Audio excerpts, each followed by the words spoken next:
Being a 15-year-old teenager heavily influenced by the internet, I have a lot of problems with our education system, and I'm not trying to manipulate anyone. And my only aim for this video is to share my views and use my freedom of speech.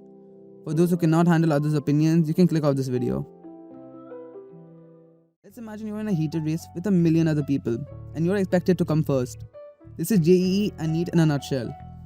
Just by going numbers alone, your chances of getting to the best branch and the best college, you need to come in the top 0.005%. There's a better chance of you getting hit by lightning twice than getting to the top of these competitive exams. So that begs the question, why do our parents still send us to these overcrowded domains?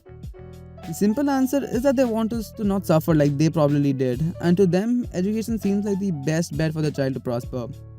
But I think elsewise. In our generation, where internet and geo are a thing, we are open to many other career options where there is low risk and high reward. One that comes to mind is freelancing.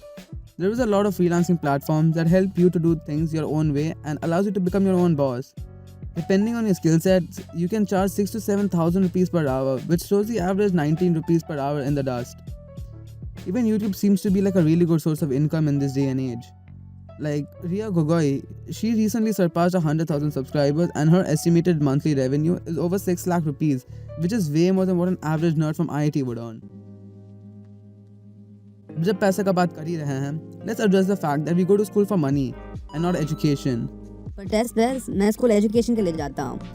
Education is important, but do we really need to know that the mitochondria is the powerhouse of the cell, or how elements become more reactive when we go down a group? Education is given importance only because we need to make a living. Other than that, you really only need to know a small amount to function properly in this society. There are obviously exceptions, but let's overlook them for the purposes of this video. Our parents want us to be educated and earn a good amount, but at the same time, defames anyone who takes commerce by saying things like, he was scoring good marks, he wasted his potential by taking commerce, or something like, commerce liya matlab padhai mein acha nahi hai. Do they not understand that some of the highest paying jobs currently are in the field of commerce and not science? Also, another misconception of ours is that you need a good amount of money to start a business, which is not true in the slightest. Some of the biggest companies of today were started without much capital to begin with. Suicide is the biggest cause of death for the age group 15 to 39, and a study done in 2019 showed that on a daily, 381 lives are lost in India because of suicide. Now, I'm not putting all the blame on the parents, but they are a massive reason why these lives are lost. All the pressure that is put on us from the day we were born is too much for a lot of us, and the ignorance of mental issues like depression and anxiety adds up and compels children to take their lives. Like this kid on Quora is already doubting himself and attaching his self-worth to an exam, which is so sad to see. Most of us only get two career choices from the start, that is doctor or engineer, because of which most of us don't even get a chance to look outside a bubble. This also explains how our country produces the most engineers yearly, but still ranks 48th in the Global Innovation Index. I've talked a lot about engineering, let's switch things up and criticize government exams.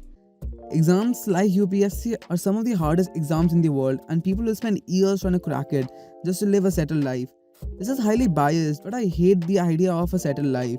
It's very nauseating to me that I'll have to work 8 hours every day, and with this 9 to 5 lifestyle, I will barely get any time for myself.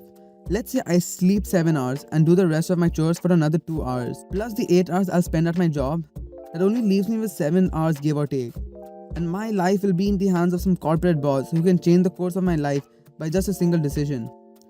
But unfortunately, this is the life my parents and my society want me to live, and I'm not buying into it. Also, the media and government are actively making our younger generation dumber right under our nose. I'm going on a tangent, but hear me out. TV channels like Disney and Nickelodeon have been replacing anime shows with trash like Chhota Bheem and Sasta One Punch Man. Shows like this usually have the same plot. The bad guy does something bad, the good guy gets informed and starts battling the bad guy. It seems like bad guy is winning, but good guy eats a laddu or something and defeats bad guy and everyone is happy.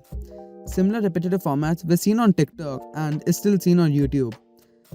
My point being that by being manipulated by the media, we buy into the unimportant stories and give them watch time, which is money for them. Kriti Chow has made a video on this talking about the matter, and he has done a way better job than I ever could, so I recommend checking it out. We are living in an era where all the information in the world is at our fingertips. And if you have the passion or desire to do something, don't let anyone say that you can't. Fight for your dreams. You have only got one life and make it the best life you can. Also, there's a good chance CBSE will never change its ways, but it is what it is.